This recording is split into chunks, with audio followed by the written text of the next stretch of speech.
কিরে বন্ধু জুয়েল, কি হয়েছে তোর? দেশের কি খবর টবর হাউস নেই তুই? কিরে বন্ধু কেমন আছো? আরে আসি কোন রকমে, যে গরম খবর টবর দেহস নেই দেশের। আরে ভাই, দেশের খবর কিটা দেখাম?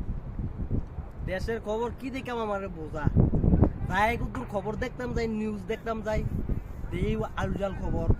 তো এসব খবর চাইয়া লাভ আছে? ওই মানুষের দেখ, মানুষের গরিব মানুষে কত কষ্ট করে শাকসবজি ফসল টসল এই যে লাগায়, গুমতির চরে মরে এই যে নদীর চরে টরে লাগাইছে, হ্যাঁ, ঠিক আছে? এসব দেখ, বৃষ্টি তুফানে মানুষের বাড়ি ঘর কত ক্ষয়ক্ষতি হয়েছে, এসব লইয়া কত মানুষের কত টেনশনে আছে। এসবের খবর তো বন্ধু আমি একদিনও দেই না, নিউজের মধ্যে একদিনও তো দেই না। ওই যে খবর দেখি বন্ধু, ওই যে কার বউ লইয়া কেডা গেছি কে, ওই যে কার প্রেমিকা লইয়া কোনো কেডা গেছি কে, ওই যে কোন ফার্কে কার বউ, কোন ফার্কে কার প্রেমিকা, এসব খবর না দেই রে ভাই। এসব খবর ছাড়ানোর টাইম আছে রে? ওই গরিব মানুষের খবর তারা দিত না নেটে দুনিয়া ভাইরাল হইতো না সেসব খবর। আর ওই কার খবর, ওই যে প্রেমিকারা এই যে লাপাং লুপাং করে এই খবর ভাইরাল হইব। সাইয়া মন খারাপ বন্ধু, মন মেজাজ খারাপ আছে, তাই যা যা।